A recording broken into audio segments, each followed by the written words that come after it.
मसीह यीशु के बाबरकत नाम में नाज़रीन आपकी सलामती हो।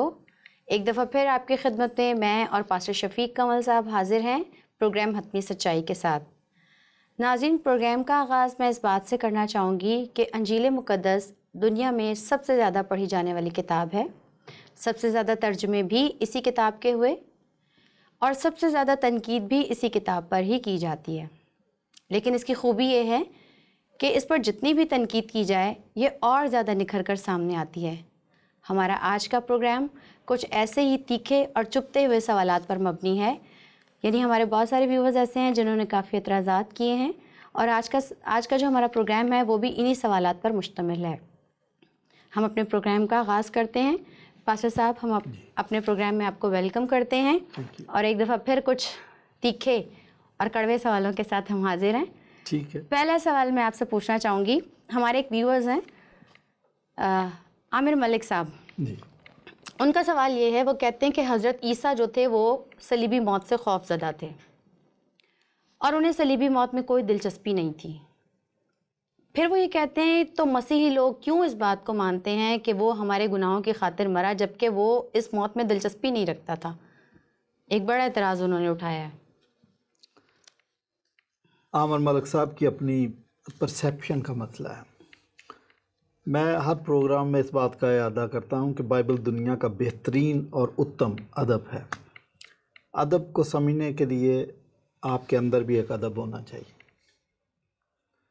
मसीह यीशु मौत से खौफज़दा नहीं थे।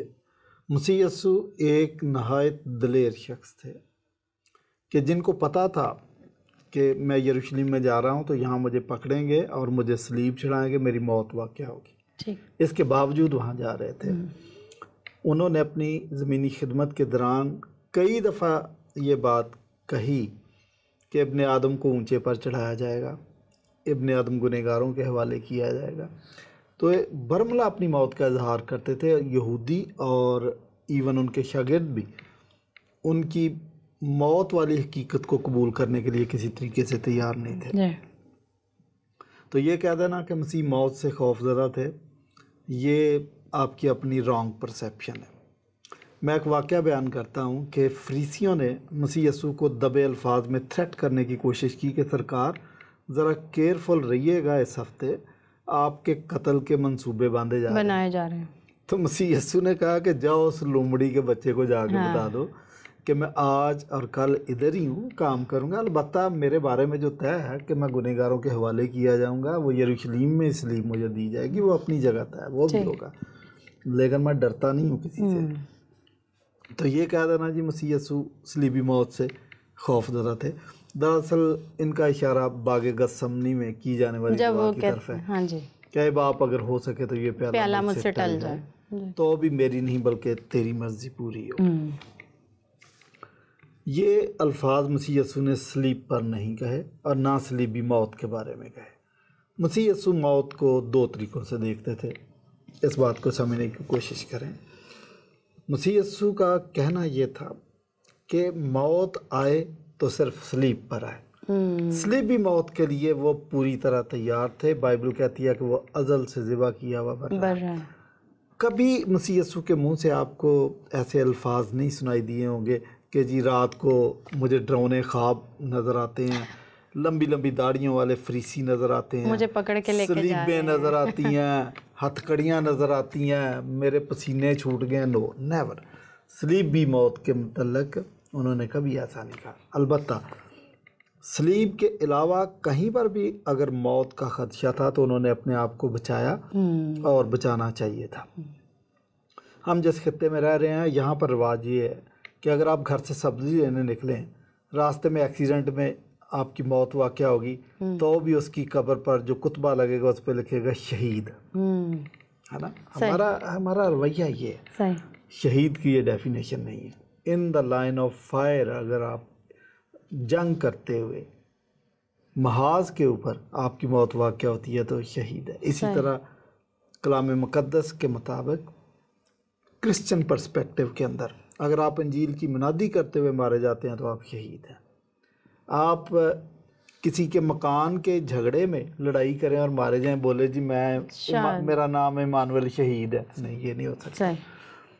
तो मसीह की भी इस फ़िलासफ़ी को समझने की ज़रूरत है कि सलीब के अलावा अगर कहीं मौत वाक़या होने का ख़दशा था, जैसे उन्होंने मसीह को पहाड़ी पर उल्टा गिराने की कोशिश धक्का देने की कोशिश की, उनके बीच में से बच के निकल गया। जब मसीह यीशु ने कहा कि पेशतर इससे के अब्राहम था मैं हूँ, उस वक्त भी उन्होंने संसार का। लेकिन मसीह यीशु ने कभी ये नहीं कहा था जिस तरह हमारे खित्ते के लोग कह देते हैं जी जो रात कब्र में है वो कब्र में है, तो भाई हम आंखें बंद करके सड़क क्रॉस करें। मसीह ने ऐसा नहीं किया कि अच्छा जी मरना तो है ना, कल भी सलीब देनी है तो आज ही मुझे दे दो। No, never. सलीब का एक तरीक़ाकार था, उन पर मुकदमा चलाया जाए और उस मुकदमे में वो बरी हो और वो बेऐब ठहरे, फिर वो रास्तबाज को कुर्बानी के तौर पर, कफ़ारे के तौर पर सलीब लिया जाए। ऐसा ही उन्होंने किया। तो ये कहना कि मसीह यीशु खौफज़दा थे, वो खौफज़दा नहीं थे। और ये कहना कि उनको सलीबी मौत में दिलचस्पी नहीं थी, उनको पूरी दिलचस्पी थी और इसलिए वो यरूशलेम में दाखिल हुए और सलीबी मौत के लिए तैयार थे। जब उनको गिरफ़्तार करने के लिए आए हैं तो जब उन्होंने पूछा तो यीशु मसीह ने कहा मैं ही हूँ, तो वो सारे गिर गए थे, वो तो बेहोश हो गए थे।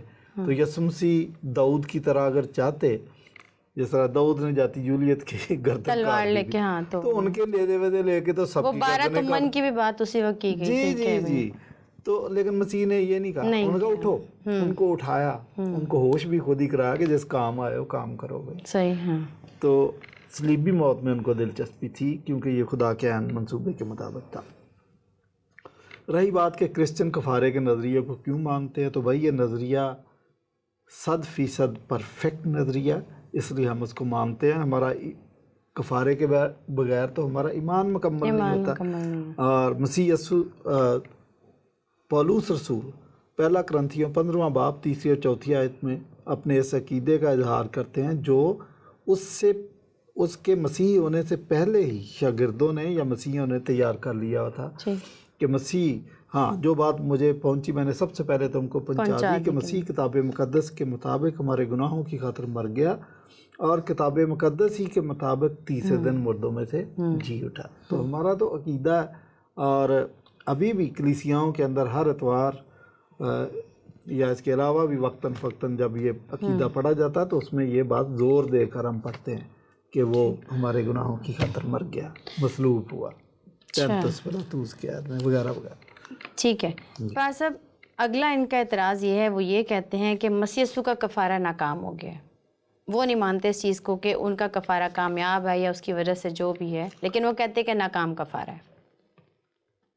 देखिए उनकी अंडरस्टैंडिंग का मसला, जो पहला सवाल उन्होंने किया ना, वो तो अब उन्होंने अपने दिल में तो ये तय कर लिया कि मसीह खौफजदा थे और वो कफ़ारे की मौत मरना नहीं चाहते थे। लेकिन अभी मैंने उस सवाल का जवाब दे दिया। वो उनका सारा नज़रिया गलत फहमी पर, गलत नज़रियात पर मबनी है। अगर आप दुरुस्ती के साथ जाने तो आपको पता चलेगा कि मसीह का कफ़ारा काफ़ी था, मुकम्मल था और बेहतरीन था। तो ये कहना कि वो कफ़ारा नाकाम हो गया, नहीं, कफ़ारा नाकाम नहीं हुआ। दरअसल दुनिया के लोग ये समझते हैं कि जब आप किसी को मौत के घाट उतार देते हैं तो आप फ़तहमंद हो जाते हैं, आप फ़तह का शादियाना बजाते हैं कि जी हमने तो उसको मार दिया। आपके जहन के मुताबिक किसी को मार देना फ़तह की निशानी है और ये ड्रॉप सीन है दुश्मन का। लेकिन मसीह के बारे में जब आप देखते हैं तो इस वाक़े में ऐसा नहीं हुआ। जब मसीह की मौत वाक़या हुई तो दरअसल ये लोग हार गए थे, उसको मारने वाले हार गए थे। उनको नहीं पता था कि हमारी इसमें शिकस्त हुई है, उनको नहीं पता था कि इब्लीस सलीब पर अपनी जंग हार चुका है। तो एक्चुअली मसीह ने फ़तह का शादियाना बजाया और वो मर गए और कफ़ारे का काम मुकम्मल हुआ। इसलिए उन्होंने कहा भी कि मेरा मिशन मुकम्मल हो गया। आखिरी जो कलमा वो यही है कि तमाम हुआ।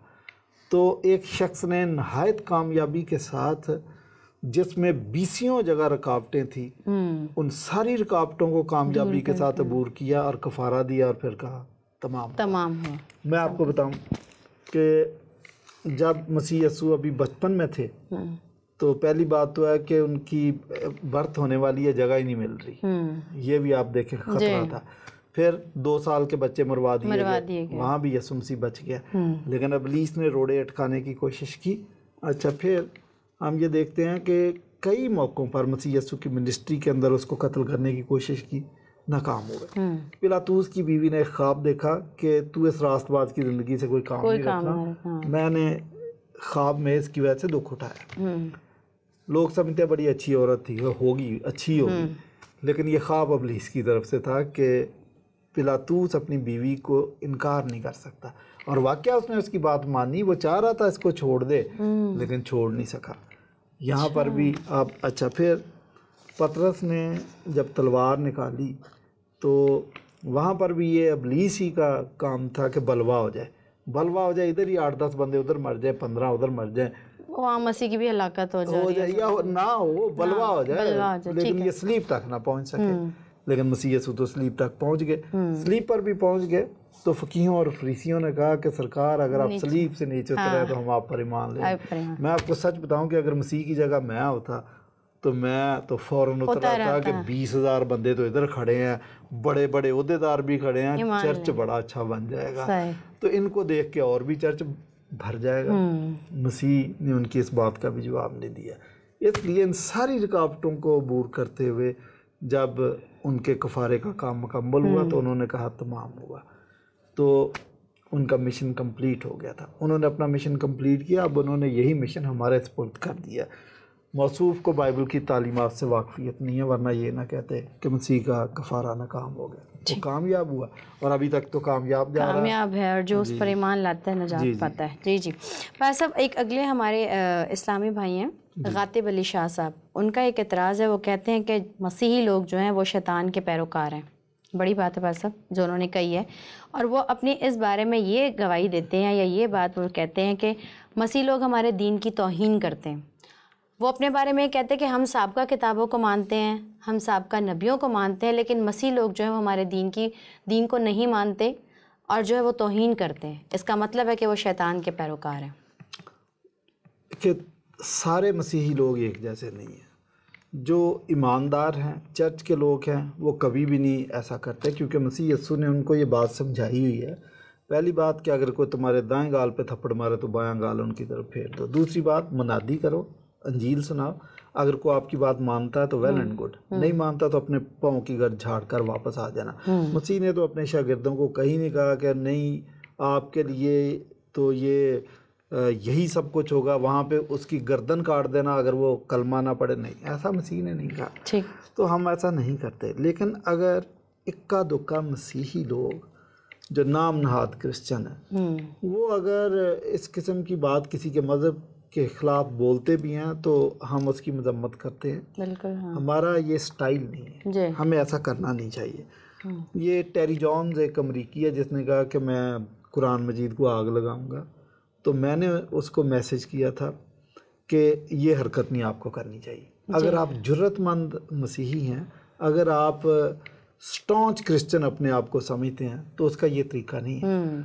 आप ये हरकत ना करें। आप मुसलमानों को चैलेंज कर दें, उनके स्कॉलर्स को, क्या हो बैठ के बातचीत करें, मनाजरा करें, ये बहस मुबाहिसा जो भी। तो क्रिश्चियन लोग किसी की तौहीन नहीं करते, किसी के खिलाफ नहीं करते। जो करते हैं हमारा उनको मशवरा कि ऐसा नहीं करना चाहिए, हाँ। बातचीत करनी चाहिए, क्योंकि हम जिसके फॉलोअर हैं उसने ये तालीम हमें नहीं दी है। अच्छा, तो आपने इससे अगला नतीजा ये अखज़ कर लिया कि चूंकि ये मज़हब की तौहीन करते हैं, शैतान के पैरोकार हैं। जी, मैं समझता हूँ कि क्रिश्चियन ही तो हैं जो असल खुदा के पैरोकार हैं, वरना दुनिया की कई कौमें हैं।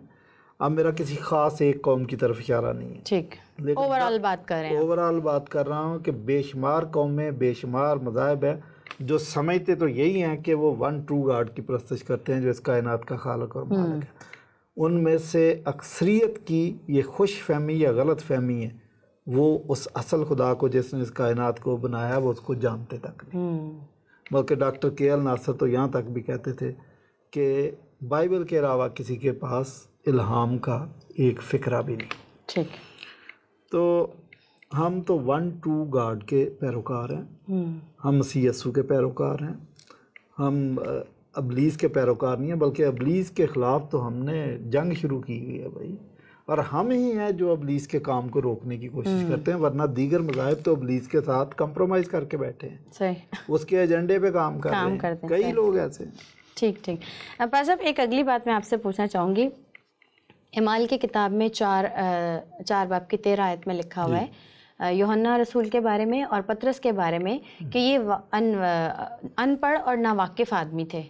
तो फिर यहाँ ये सवाल पैदा होता है कि अगर ये अनपढ़ और नावाकिफ़ थे तो फिर यूहन्ना ने अंजील कैसे लिख दी? वो कैसे मतलब वो ऑथर बन गया? कैसे उसने अंजील लिखी? 2-3 गुजारिशात है इसके बारे में। पहली बात तो ये है कि ये दूसरे मुखालफिन की स्टेटमेंट है। ठीक। ज़रूरी नहीं है कि मुखालफिन की स्टेटमेंट या उनकी ओपिनियन ठीक भी है। ठीक। बफ़र्ज़ महाल के ये अनपढ़ थे, नावाकिफ़ लोग थे, तो आपने देखा कि उसी आयत के अंदर उसका जवाब भी वो खुद ही दे रहे हैं। सवाल भी खुद ही किया, जवाब भी दिया। सवाल किया कि ये तो नावाकिफ़ और अनपढ़ लोग हैं, लेकिन हैरान कुन तालीमात इनके पास कहाँ से आ गई। लेकिन आगे जवाब दे दिया, अच्छा समझ आ गई, ये तो मसीह के साथ रहे हैं। तो that is crux of the matter. सवाल का जवाब इसी के अंदर है। मुझे बात क्रिश्चियन लोग भी ये सवाल पूछते हैं कि मसीह यीशु के शागिर्दों ने सेमिनरी नहीं की, और ये सवाल वो लोग करते हैं जो सेमिनरी करना नहीं चाहते, कि पढ़ना नहीं चाहिए। वो कौन सी मसीह के शागिर्दों ने सेमिनरी की थी? लेकिन आप भूल जाते हैं कि उस ज़माने में इसी तरह उस्ताद अपने शागिर्दों को तैयार करते थे। लेकिन मसीह यीशु ने जिस तरीके से अपने शागिर्दों को तैयार किया, कमाल का तैयार किया। 3.5 साल की सेमिनरी उनको कराई, उनको पढ़ाया, उनको समझाया, उनको प्रैक्टिकल भी कराया, उनका टेस्ट भी लिया। बिल्कुल। तो आप कहते हैं कि ये पढ़े लिखे नहीं हैं, वो उस यूनिवर्सिटी के पढ़े हुए थे जिसमें दुनिया का अजीम उस्ताद चांसलर था। तो आप कैसे कहते हैं कि ये अनपढ़ और वाकिफ? इसलिए बाइबल की एक और बात मैं बताऊँ आपको कि वाकई यीशु मसीह ने उन लोगों को चुना जिनकी मुआशरे में कोई वक़्त नहीं थी। और साथ ये बात भी लिख दी है कि जो बातें खुदा ने अक्लमंद और दानाओं से छुपाई वो अपने बच्चों पर जाहिर कर दी। तो इसलिए वाकई उन लोगों ने लोगों को हैरान कर दिया, दुनिया को हैरान कर दिया, दुनिया को बागी कर दिया, दुनिया को अंजील सुना दी, दुनिया की काया पलट के रख दी, क्योंकि वो मसीह के शागिर्द थे। मसीह के शागिर्द थे। बस अब अगले सवाल की तरफ बढ़ते हैं। जी। कलाम मुक़द्दस में चारों अनाजील जो है मत्ती, मरकस, लूका, यूहन्ना है, और उसमें सलीबी वाक़े का जिक्र है। मसीह यीशु को जो सलीब दिया गया तो उसकी सलीब पर एक कुतबा लगाया गया। जी जी। एतराज़ ये है कि मत्ती, मरकस, लूका, यूहन्ना में ये अलग अलग कुतबा जो है वो उन्होंने बयान किया है। मैं वजाहत के लिए पढ़ देती हूँ। मत्ती की अंजील में जो लिखा है कि ये यहूदियों का बादशाह यीशु है जी। मरकस की अंजील में लिखा है यहूदियों का बादशाह। लूका की अंजील में है ये यहूदियों का बादशाह है। यूहन्ना की अंजील में लिखा है यीशु नासरी यहूदियों का बादशाह। अब एक सलीब पे 4 फ़र्क किस्म के कुतबे, चारों ने अलग अलग बयान किए हैं, तो क्या इनमें कोई तजाद है? कोई तजाद नहीं है। पहली बात तो ये बताऊं कि जो कुतबा था वो एक ही था, लेकिन उसमें लिखा 3 ज़बानों में था। पहली बात तो ये समझ। ठीक है, तो सब उसी को बयान कर रहे हैं, तजाद कोई नहीं है। कोई कहता है यहूदी, देखे यहूदियों का बादशाह तो सब लिख रहे हैं, ठीक है, तो तजाद नहीं है। तजाद मैं आपको बताता हूँ तजाद क्या होता है। इनको ये भी नहीं पता कि तजाद की डेफिनेशन क्या है, ये भी नहीं पता है। कंट्राडिक्शन नहीं है, अल्फाज फ़र्क इस्तेमाल कर लेना कोई बुरी बात नहीं है। वाक़या ट्रू होना चाहिए, वाक़या ट्रू है, स्टेटमेंट बिल्कुल ट्रू है। मैं आप बताऊं कि तजाद क्या है। हमारे मुसलमान भाई ये नज़रिया पेश करते हैं कि मसीह की जगह सलीब पर जो शख्स चढ़ा था वो बजाते खुद मसीह नहीं था, बल्कि उसका हम शक्ल था। अब हम शक्ल तो कोई एक होना चाहिए। आपके नज़रिए के मुताबिक 12 बंदों के नाम बता दिए। मिसाल के तौर पे किसी एक रवायत में है कि जो यीशु मसीह की जगह सलीब पर चढ़ा वो सरजीस था। दूसरी रवायत में है कि जो यीशु मसीह की जगह उसका हम शक्ल था वो यहूदा इस्करियोती था। एक रवायत में है कि वो एक राहगीर था। एक रवायत में है कि वो मसीह का कोई शागिर्द था। एक रवायत में है कि वो तीताउस था। 12 मुख्तलिफ नाम है, ठीक, ये तजाद है। लेकिन ये जो कुतबे वाली बात कर रहे हैं चारों अनाजील के मुसन्निफीन, ये तजाद नहीं है। ठीक, तो पहले तो इनको ये समझना चाहिए कि तजाद कहते किसको। सही, उम्मीद है आपको ये बात समझ आ गई होगी। बस अब एक अगला सवाल मैं करना चाहूँगी। यीशु मसीह ने सरदार कायन से कहा कि इसके बाद तुम इब्ने आदम को कादिर मुतलक की दाहिनी तरफ बैठे और आसमान पर बादलों पर आते हुए देखोगे। ऐसा मंजर अभी तक तो किसी ने नहीं देखा। देखें, देखेंगे, ये फ्यूचर की बात की थी। अच्छा। पहले ये कॉन्टेक्स्ट समझने की कोशिश करें कि कॉन्टेक्स्ट क्या है। ठीक। मसीह यसू खुदा थे और इंसान बन के आ गए थे इस दुनिया में, लेकिन वो काम ऐसे कर रहे थे कि यहूदी, फरीसी और फ़कीह लोग वो समझ रहे थे कि ये खुदाई दावा कर रहा है, लेकिन वो ऐसा कोई फ़िक्रा, ऐसा बयान नहीं दे रहा था कि वो उसको पकड़ पाएँ, और वो इसकी तलाश में थे। अच्छा, यहूदियों का और उस मुखालिफ ग्रुप का जो मसीह यीशु के साथ झगड़ा चल रहा था वो यही था कि ये खुदाई दावे करता है, और खुदाई दावे करने वाले को मुसलमान भी सूली पे चढ़ा देते हैं और यहूदी भी संसार करते हैं। तो आखिरी हफ्ते में अपनी खिदमत के दौरान, ज़मीनी खिदमत के दौरान आखिरी हफ्ते में जब सरदार काहिन के सामने यीशु मसीह को पेश किया गया, तो अब मैं ज़रा रीफ्रेज कुछ चीज़ें कर देता हूँ ताकि आसानी हो जाए इस सवाल के लिए। कि उसने उससे पूछा कि भाई तू कहता है कि मैं खुदा हूँ? उसने कहा मैं कहता हूँ। अच्छा, मैं अब इसको असल अल्फाज जो हैं वो लिखा है कि भाई तू कहता है कि मैं खुदा का बेटा। उसने कहा तूने खुद कह दिया तो फिर मैं हूँ। तो खुदा का बेटा या खुदा एक ही बात। तो मसीह यीशु ने कहा कि भाई तू खुदा का बेटा कह रहा है, ये तो छोटी बात है, एक वक्त आएगा कि तुम मुझे खुदा की दाहिनी तरफ बैठा देखोगे। इसका मतलब यहूदी ये बात समझता था कि खुदा के बराबर की सीट पे कौन बैठ सकता है? खुदा ही बैठ सकता है, दूसरा शख्स नहीं बैठ सकता। तो ये खुदाई दावा कर रहा है। ओ भाई ये बात क्या है, इससे भी बढ़कर ये कि जब आमदे सानी होगी तो मुझे बादलों पे आता देखोगे। तो ये खुदाई दावा कर रहा था, और ये जो मंजर है ये आमदे सानी के मुताल्लिक है। आप तो बतौर मुसलमान इस बात पर ईमान रखते हैं कि मसीह की आमद दोबारा आएंगे, ईसा मसीह दोबारा आएंगे, बल्कि आप ये भी जानते हैं कि उनके अलावा किसी दूसरी शख्सियत की हिम्मत नहीं और उसका प्रेरोगेटिव नहीं है कि दोबारा आए। तो ये बात यीशु मसीह कर रहे थे। आप ये कह रहे हैं कि ये मंजर किसी ने देखा नहीं है, ये मंजर है आमद सानी का। दोबारा आमद जब होगी मसीह, अगर आप उस वक्त तक जिंदा हुए तो ज़रूर आप देख लेंगे। ठीक है, या हम नहीं होंगे तो वो हम जैसा होगा वो देखेगा जितने जिंदा होंगे। वैसे हम as a Christian, as a believer हम ज़रूर देखेंगे। हाँ। क्योंकि मसीह यीशु ने आते ही पहले आवाज़ देनी है हमें, तो हम कब्रों से बाहर आ जाएंगे, हम उस मंदिर को फिर भी देखेंगे और उस पर साथ आसमान पर चले जाएंगे। जी। पास अब एक आखिरी सवाल है आज के प्रोग्राम का जो मैं इसमें शामिल करना चाहूँगी। अब्दुल्ला गाजी साहब हैं, वो कहते हैं कि मुसलमान हमेशा हैकल की जगह की ताज़ीम करते हैं, उसको रिस्पेक्ट करते हैं, उसको इज़्ज़त देते हैं, जबकि मसीहों ने तो उसे फिल्थ डिपो बना दिया है। मतलब ये कैसी बात है? देखिए, आप मसले को समझने की कोशिश करें, और वो भी अब्दुल्ला गाजी साहब भी लगता है कि इन चीज़ों को समझते नहीं है, एतराज़ उठा देते हैं। अब जो एतराज़ मुझ पे कर रहे हैं या क्रिश्चियंस पे कर रहे हैं, ये तो हम भी कर सकते हैं उन पे। मैं उनसे ये पूछने की जसारत करूँगा बड़ी आजिज़ी के साथ, अगर तबीयत पे गिरा ना गुजरे, कि भाई आप तो हैकल को पहले किबला अव्वल मानते थे। किबला अव्वल जब मानते थे उसकी तरफ मुंह करके नमाज पढ़ते रहे। सही।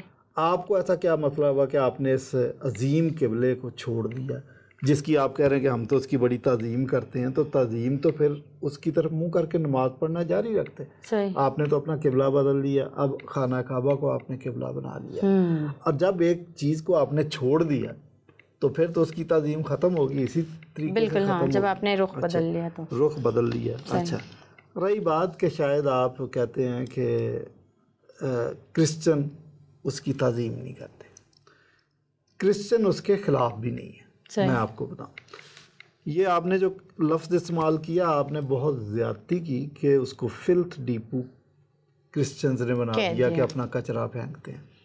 ये हकीकत के बरखिलाफ़ बात है। यहूदी आज भी इसकी बड़ी ताज़ीम करते हैं, बल्कि वो उस हैकल को रिकन्स्ट्रक्ट करने के लिए सोचते हैं। ये उनका तरीक़ाकार है या उनकी विजन है कि वो उसको दोबारा बनाने के लिए सोचते हैं। हम क्रिश्चियन हैकल की पहले भी ताज़ीम करते थे और आज भी हमें हैकल से कोई मसला नहीं है, लेकिन समझने की कोशिश करें कि हमारा व्यू पॉइंट क्या है। हमारा व्यू पॉइंट ये है कि हैकल बनने से पहले जब बनी इसराइल 40 साल बियाबानी सफ़र में थे, तो इस हैकल को पोर्टेबल बनाया गया था, खैमा इज्तिमा के तौर पर। तो 40 साल तक वो खैमा इज्तिमा, चूँकि उसको एक जगह से दूसरी जगह भी ये थे, लेकिन जब वो मुल्क कनान में पहुंच गए तो बाकायदा परमानेंट हैकल बनाई गई, राइट। और फिर उस खैमा इज्तिमा की जो पोर्टेबल हैकल थी उसकी ज़रूरत नहीं रही, परमानेंट बन गई तो ज़रूरत नहीं है। अच्छा, उसके बाद परमानेंट हैकल भी साल हा साल सदियों तक चलती रही। लेकिन जब उसका वक्त पूरा हो गया, जब उसका काम पूरा हो गया, जिस मकसद के लिए बनाई गई थी वो पूरा हो गया, तो मसीह यस्सु ने ये ऐलान कर दिया था कि यहाँ किसी पत्थर पर पत्थर बाकी ना रहेगा। और सन 70 में मसीह यस्सु के हुक्म के मुताबिक, मैं तो इसको कहूँगा बामरे रब्बी, इस हैकल को तोड़ दिया गया था। और उसके बाद आज तक ये हैकल बनी नहीं। अब बाइबल ये कह रही है कि जहाँ 2 या 3 मेरे नाम से हाजिर होंगे मैं उनके दरमियान मौजूद हूँ, दैट इज़ चर्च।